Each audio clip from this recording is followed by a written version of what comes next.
நெருக்கத்திலே கத்தரை நோக்கி கூப்பிட்டேன், கத்தரை நோக்கி கூப்பிட்டேன்.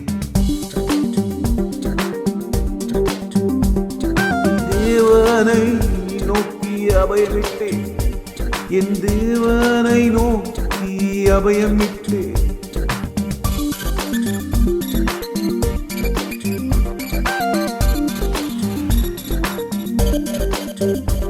நமது ஆலயத்திலிருந்து என் சத்தத்தை கேட்டா, நமது ஆலயத்திலிருந்து என் சத்தத்தை கேட்டா, என் சத்தத்தை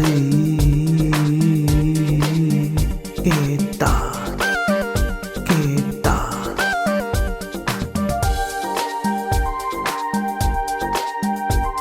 என் கூப்பிடுதல் அவர் சந்நிதியில் போய், என் கூப்பிடுதல் அவர் சந்நிதியில் போய்,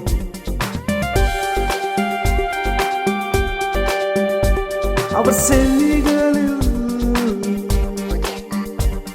ஏறிற்று, அவர் செவிகளில் ஏறிற்று ஏறிற்று.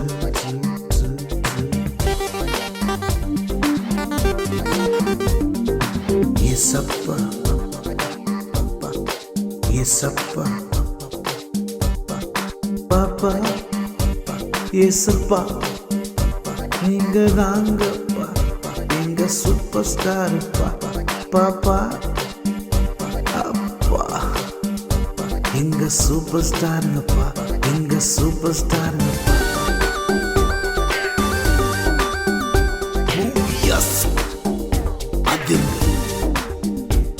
அவர் கோபம் கொண்டிருக்கிறபடியா பர்வதங்களின் அஸ்திபாரங்கள் ஒழுங்கி அசைந்தன.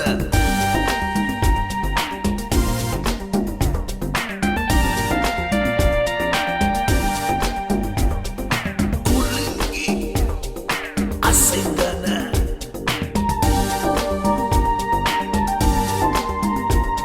இந்நாற்பது நாளில் எனக்கு எதிரிட்டு வந்தார்கள், கர்த்தரோ எனக்கு ஆதரவாயிருந்தார்.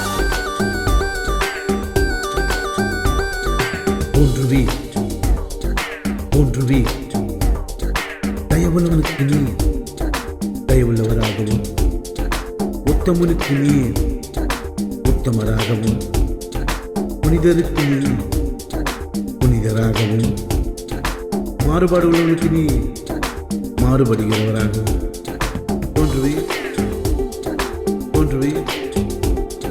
போன்றுவே தேவரே, சிறுமைப்பட்ட ஜனத்தை ரட்சிப்பே.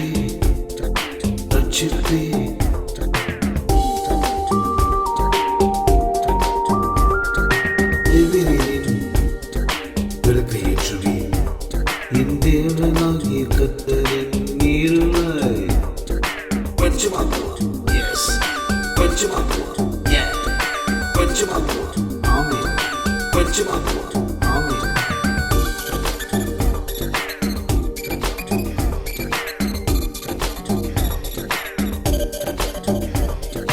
ஒரு சேனைக்குள் பாய்ந்து போவே.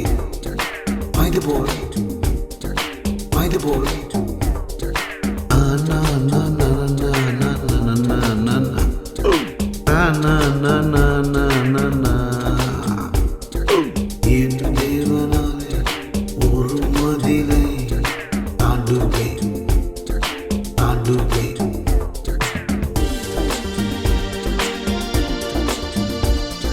தம்மை நம்புகிற அனைவருக்கும் அவர் கேடகமாயிருக்கிறார்.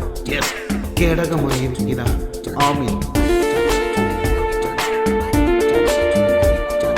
கர்த்தரை அல்லாமல் தேவன் யார்? நம்முடைய தேவனை அன்று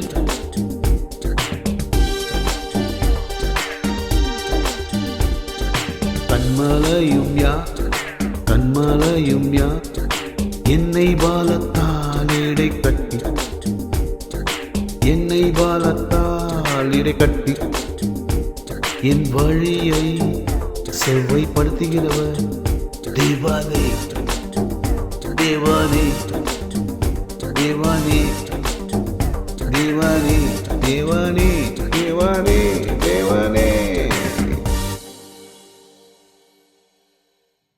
பிரைஸ் தி லார்ட். சங்கீதம் 18லேருந்து இன்றைக்கி நம்ம பார்க்க போகிறோம். சங்கீதம் 18ல் நம்ம க்ரியேட் பண்ண சாங்கில் வரக்கூடிய லிரிக்லேருந்து இன்றைக்கி நம்ம டிஸ்கஸ் பண்ண போகிறோம். அதில் சங்கீதக்காரன் எப்படி சொல்லியிருக்கான்னு பார்த்தீங்கன்னா, சங்கீதம் 18:6 எனக்குண்டான நெருக்கத்திலே கர்த்தரை நோக்கி கூப்பிட்டேன் என் தேவனை நோக்கி அபயமிட்டேன் தமது ஆலயத்தில் இருந்து என் சத்தத்தை கேட்டார். என் கூப்பிடுதல் அவர் சந்நிதியில் போய் அவர் செவிகளில் ஏறிற்று அப்படின்ற மாதிரி சங்கீதக்காரன் ரொம்ப அருமையான ஒரு வசனம். இந்த வசனத்தை கேட்கும் போது கஷ்டமாக இருக்கும்போது கர்த்தரை நோக்கி கூப்பிட்டும் போது அவர் தன் ஆலயத்திலிருந்து சத்தத்தை கேட்பார்.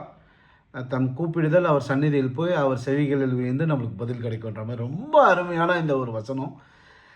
இது பார்த்திங்கன்னா ஒரு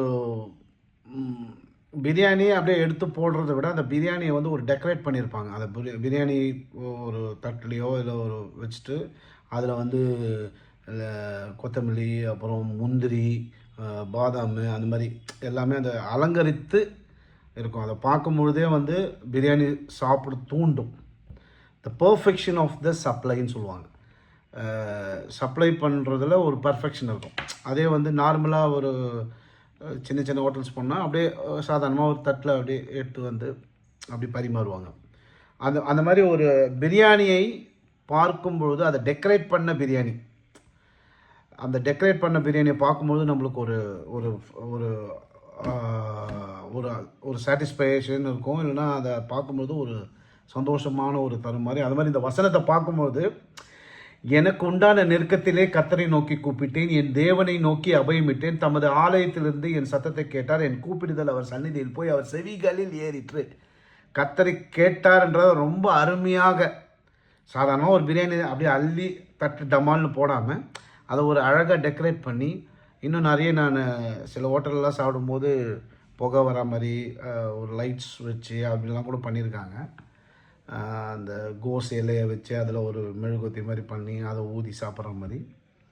ஸோ கேக்கு 100 கிராம் வாங்கி கட் பண்ணி வாங்கிட்டு வீட்டில் சாப்பிட்றதுக்கும், அதே கேக்கை அழகுபடுத்தி அதில் நம்ம பேர் பொறித்து அந்த கேக்கை வெட்டி அதை பகிர்ந்து சாப்பிடும்போது வரக்கூடிய அந்த ஒரு எனர்ஜி லெவல்.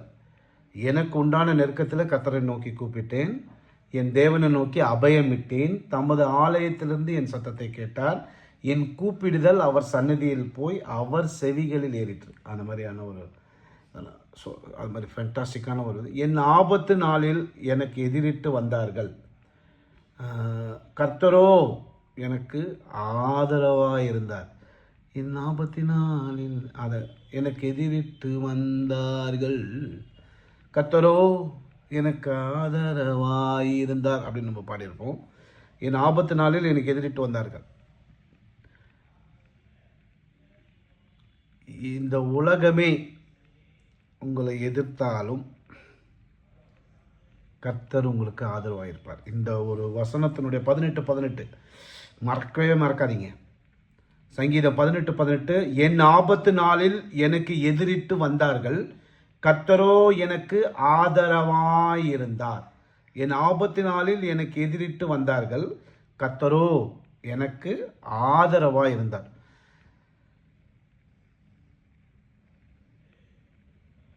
உங்கள் ஃப்ரெண்டு மேலே நீங்கள் ஒரு நம்பிக்கை வச்சுருந்தீங்கன்னா திடீர்னு அவர் கைவிட நேரிடும். உங்கள் வேலை மேலே நீங்கள் ஒரு நம்பிக்கை வச்சுருந்தீங்கன்னா திடீர்னு அந்த வேலை போவதற்கான சூழ்நிலை உருவாகும். உங்கள்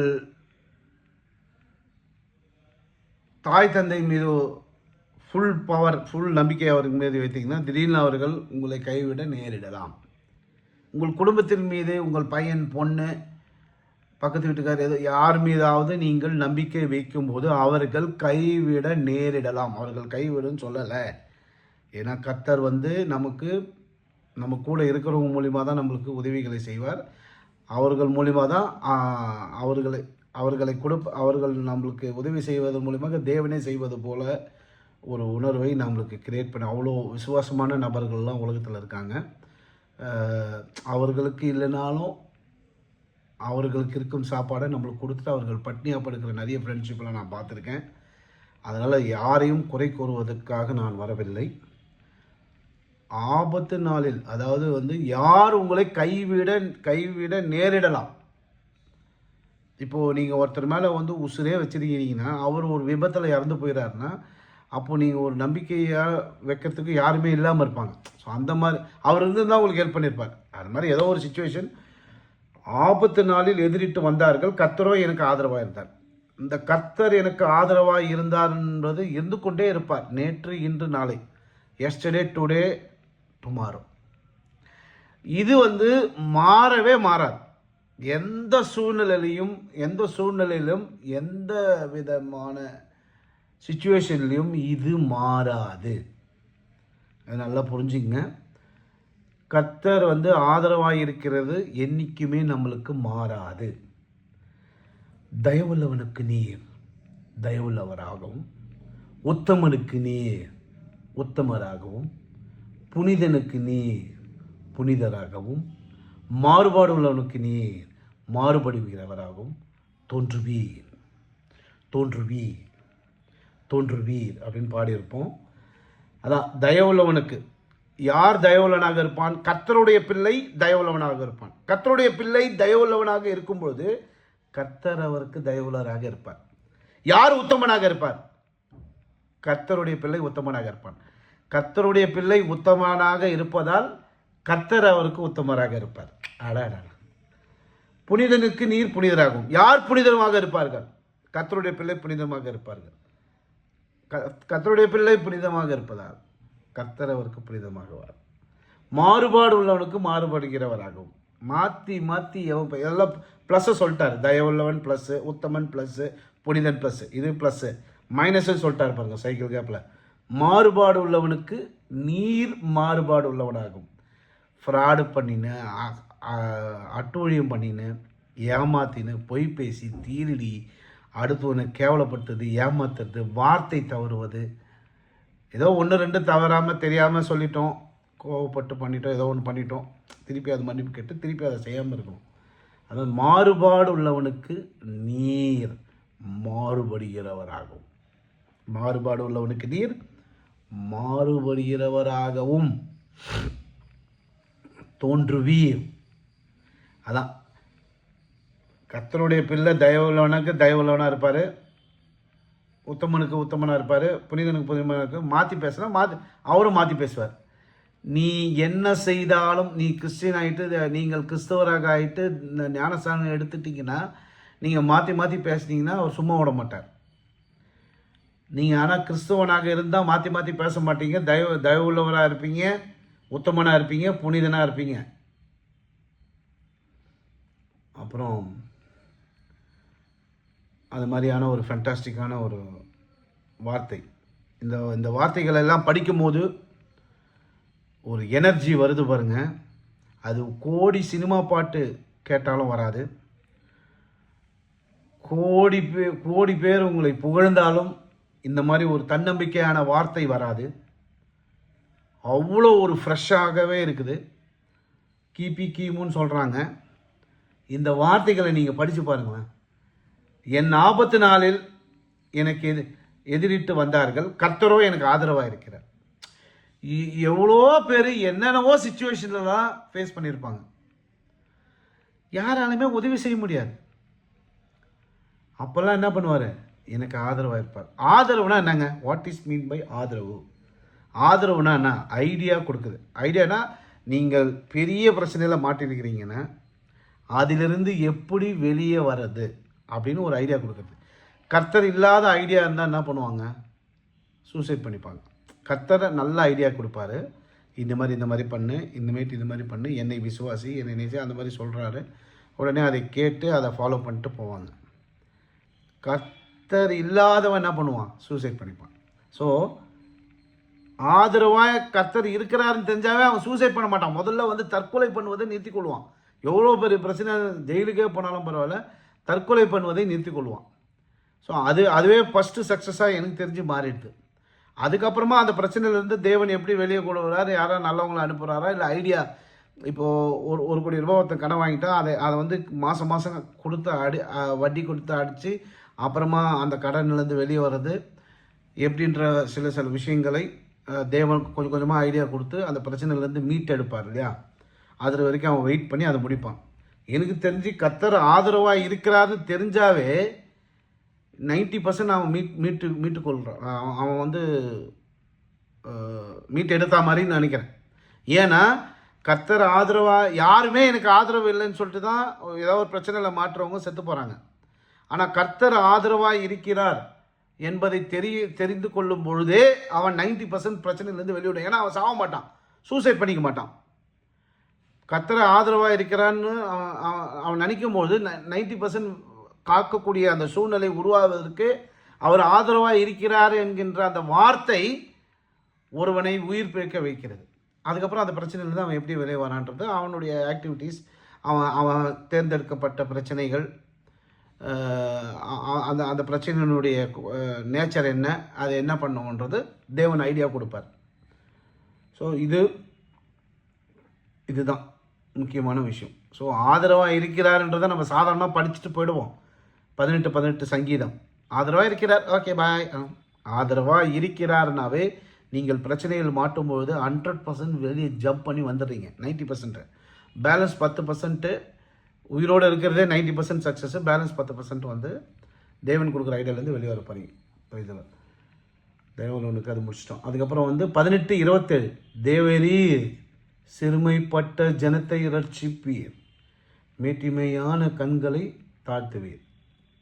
சிறுமைப்பட்ட ஜனத்தை, அதான் பிரச்சனையில் இருக்கக்கூடியவர்களை ரட்சிப்பு தரக்கூடிய தேவன் நம் ஆண்டவராகிய இயேசு கிறிஸ்து. மேட்டிமையான கண்களை தாழ்த்துவீர். அவருடைய அந்த அன்பு எப்படியாச்சும் உங்களை வெளியே கொண்டு வந்துருங்க. அதான் எங்கள் சங்கீதக்காரனுடைய ஒரு பவர்ஃபுல்லான ஒரு விஷயம். சார் நான் இவ்வளோ பெரிய பிரச்சனையில் மாட்டிக்கிறேன், வெளியே கொண்டு வந்துடுவார். சார் நான் ரொம்ப பெருசு சார், 2000 கோடி சார், வெளியே கொண்டு வந்துடுவார். சார் ரொம்ப பிரச்சனை சார், 2 லட்ச ரூபா சார், வெளியே கொண்டு வந்துடுவார்.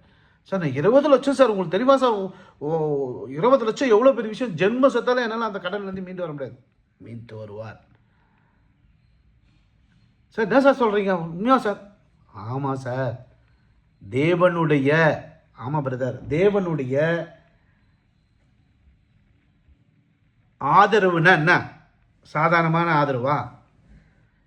பக்கத்து வீட்டுக்காரன் எதிர் வீட்டுக்காரன் ஒரு சிஎம் பிஎம் ஆதரவு கொடுத்தாவே பயங்கர பவர்ஃபுல்லாக இருக்கும். உலகத்தை படைத்த தேவன் ஆதரவு கொடுக்குறாருன்னா அந்த ஆதரவுனுடைய ஒரு பவர் எப்படியாப்பட்ட ஒரு இருக்கும் அப்படின்னா நம்ம நினைத்து கூட பார்க்க முடியாது.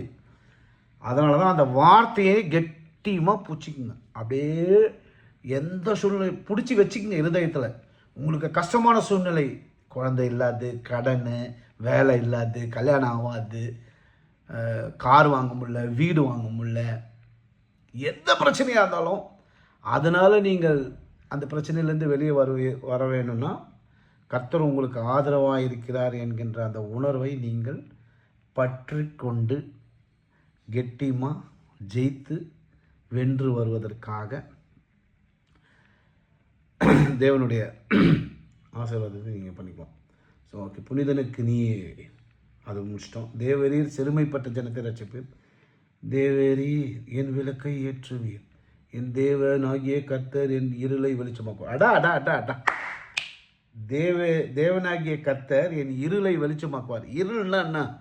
இல்லாமல் இருள், இல்லாமல் சந்தோஷம் எவன் இல்லாமல் இருக்கிறானோ அவன் இருளில் இருக்கிறான். கடனில் எவன் இருக்கிறானோ அவன் இருளில் இருக்கிறான். லோன் வாங்கி அடைக்க முடியாமல் எவன் இருக்கிறானோ அவன் இருளில் இருக்கிறான். வேலை இல்லாமல் அவன் கஷ்டப்படுறானோ அவன் இருளில் இருக்கிறான். ஏதாவது ஒரு கெட்ட பழக்கத்தில் எவன் லாக் ஆகிருக்கானோ அவன் இருளில் இருக்கிறான். சாரி, பாப்பா வந்து கூப்பிட்டா. தேவனாகிய கர்த்தர் இருளை வெளிச்சம். யாரெல்லாம் இருளில் இருக்கிறார்களோ அவர்களுக்கு வெளிச்சம் கர்த்தர் மட்டும்தான். There is no second chance. இரண்டாவது வாய்ப்பே கிடையாது. ஃபஸ்ட்டு வாய்ப்பு, போன வாரம் நான் சொன்ன மாதிரி ஃபஸ்ட்டு வாய்ப்பே தேவன், செகண்ட் வாய்ப்பே தேவன், தேர்டு வாய்ப்பே தேவன். தேவனை அன்றி வேறு யாருமே உங்களுக்கு வெளிச்சமாக இருக்க முடியாது. வெளிச்சமாக இருக்கிறாங்க, வெளிச்சமாக ஒருத்தர் இருக்கிறாங்க அப்படின்னா அவரை வேணால் கர்த்தர் உங்களுக்கு வெளிச்சம் கொடுக்குற பர்சனாக இருக்கிறதுக்கு வேணால் வாய்ப்பு இருக்குமே தவிர யாராலையும் உங்களுக்கு வெளிச்சமாக இருக்க முடியாது. இருப்பார்களே ஆனால் அதை தேவன் உங்களுக்கு அனுப்பியிருக்கிறார். அங்கதான் மேட்ரு. தேவன் உங்களுக்கு வெளிச்சமாக ஒரு நபரை அனுப்பியிருக்கிறார். ஏன்னா கர்த்தர் பரலோகத்திலேருந்து பணத்தை போட்டால் அந்த பணம் செல்லாது. அதனால் ஒரு நபரை உங்களுக்கு வியாபாரத்து ரீதியாவோ இல்லை ரிலேஷன் மூலியமாவோ இல்லை ஃப்ரெண்டாவோ யாரோ ஒரு பர்சனே உங்களுக்கு உதவ, உலகத்தில் இருக்கக்கூடிய பணத்தை நீங்கள் பயன்படுத்த அவர் மூலியமாக உங்களுக்கு கொடுப்பதற்காக அனுப்பியிருப்பார். ஸோ என் கூட 10 ஃப்ரெண்ட்ஸ் இருக்காங்க, எனக்காக உயிரை கொடுப்பாங்கன்னா அந்த உயிரை கொடுக்கக்கூடிய நபர் தேவன் உங்களுக்காக பூலோகத்திலே அனுப்பி வைத்த பர்சனாக தான் இருப்பார். அதை புரிந்து கொண்டு அவர்களிடத்தில் நீங்கள் ஜாகிரதையாக பழக வேண்டும். ஏன்னா தேவன் அவரை அனுப்பி இருந்தாலும் அந்த நபர் சாத்தான் பேச்சை கேட்டு உங்களுக்கு அல்வா கொடுக்குவதற்கு நிறைய வாய்ப்புகள் இருக்குது. அதனால் தேவன் கொடுத்தார், நீங்கள் அதை பயன்படுத்தி கொள்ளுங்கள். அவர் கொடுக்கவில்லை என்றாலும் அடுத்த நபரை தேவன் அனுப்புவார்.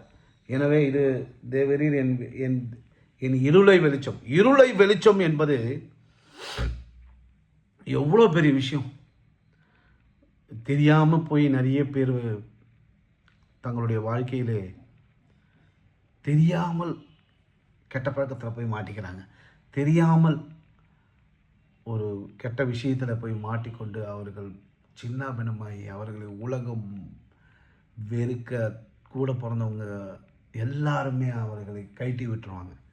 ஆனால் தேவன் அவர்களுக்கு கர்த்தர் என் இருளை வெளிச்சமாக்குகிறார், உங்கள் இருளை தேவன் வெளிச்சமாக்குவார் என்பதிலே இந்த வார்த்தை 18:28. தேவரீர் என் விளக்கை ஏற்றுவீர், என் தேவனாகிய கர்த்தர் என் இருளை வெளிச்சமாக்குவார். ஃபேண்டாஸ்டிக்கான வேர்ட்ஸுங்க. அப்புறம் உம்மாலே ஒரு சேனைக்குள் பாய்ந்து போவேன், என் தேவனாலே ஒரு மதில். ஏசப்பா துணையோட நம்ம வந்து ட்ரூப்புன்னு போட்டிருக்கு இங்கிலீஷில். அப்புறம் லீப்டு ஓவரே வால். அதான் எவ்வளோ பெரிய பிரச்சனையாக இருந்தாலும் நான் வந்து அந்த பிரச்சனையிலேருந்து மீண்டு வருவேன், அந்த பிரச்சனையை தாண்டி போவேன். அதுதான் ரொம்ப ரொம்பமான ஒரு விஷயம். ஸோ கர்த்தர் உங்களோடு இருந்தால் ஒரு சேனைக்குள் நீங்கள் பாய்ந்து போகலாம். கர்த்தர் உங்கள் கூட இருந்தால் ஒரு மதிலை தாண்டுவேன். அப்புறம் வந்து தம்மை நம்புகிற அனைவருக்கும் கேடகமாயிருக்கிறார். அவர் வந்து என்ன பண்ணுறாரு? All those that trust him. கர்த்தர் மேலே நம்ம வச்சிருக்கிறது பக்லர். ஸோ தம்மை நம்புகிற அனைவருக்கும் கேடகமாக. எவ்வளோ பெரிய பிரச்சனை வந்தாலும் கர்த்தரை நம்பினால் அவர் உங்களை காப்பார், விடுவிப்பார், கேடகமாக இருக்கிறார். ஃபேண்டாஸ்டிக்கான வேர்ட்ஸ்.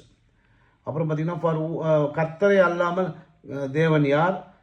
நம்முடைய தேவனை அன்றி கண்மலையும் யார்? அவரை விட்டால் வேறு யார்? அவரை விட்டால் யாருமே கிடையாது. அதனால் உலகத்தில் இருக்கிற யாரையும் மதிக்கக்கூடாதுன்றதுக்காக சொல்லவில்லை. அதான் முதல்ல நான் சொன்ன மாதிரி எனக்கு ஏசப்பா இருக்கார் பட அப்படின்ட்டு ஃப்ரெண்டையோ இல்லை கூட இருக்கிறவங்களும் கேவலமாகவும் மரியாதை இல்லாமல் பேசக்கூடாது. ஏன்னா தேவன் நேராக வராமல் அவர்களை அனுப்பி உங்களுக்கு உதவி செய்வார். அவர்கள் இருதயத்தில் ஒரு 5 வருஷம் கழித்து அவர்கிட்ட போய் நீங்கள் எனக்கு இந்த உதவி செய்தீங்க, ரொம்ப தேங்க்ஸு அப்படின்னு சொன்னால் அவன் அப்போ யோசிப்பான், நம்ம ஏன் இவனுக்கு தேவையில்லாமல் போய் 1 லட்ச ரூபா அவனுக்கு ஹெல்ப் பண்ணோம். நான் அப்போ சரி அவன் பத்திரமா திருப்பி கொடுத்துட்டான், ஓகே ரைட், இனிமேல் ஜாகிரதையாக இருக்கணும்.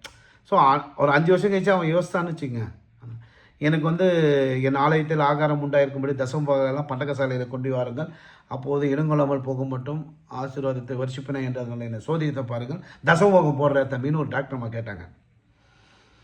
செங்கல்பட்டில் ஒரு டாக்டர் அம்மா வந்து என்கிட்ட கேட்டாங்க. அன்னைக்கு அந்த தசம பாகத்தை பற்றி தெரிந்து கொண்ட நான், என் வாழ்க்கையை புரட்டி போட்ட அந்த ஒரு வசனம், அவர்களை வந்து ஒரு 15 வருஷம் கழித்து போய் சந்திக்கிறேன். மேடம், நீங்கள் தான் வந்து மல்கியா 3:10 எனக்கு சொல்லி கொடுத்தீங்க. இன்றைக்கி வந்து உங்ககிட்ட சொல்லிக்கிற அளவுக்கு நான் இருக்கேன் அப்படின்னு நான் போய் சொல்கிறேன். நானா எப்பப்பா சொன்னேனா அப்படின்னா, அப்போ தான் எனக்கு தேவன் மனிதர்கள் மூலியமாக பேசுவதற்கு 99.9% வாய்ப்புகள் இருக்குது. அந்த 1% ஏன் சொல்கிறேன்னா, யாரா போய் தேவன் சொன்னாலும் பொய் சொல்லுவாங்க. அதனால் அதை விட்டுருங்க. வேணாம், அவங்க வேத வசனம் தான் சொன்னாங்க. ஸோ அப்படி சொல்லும்போது ஐ எம் ஷாக்டு.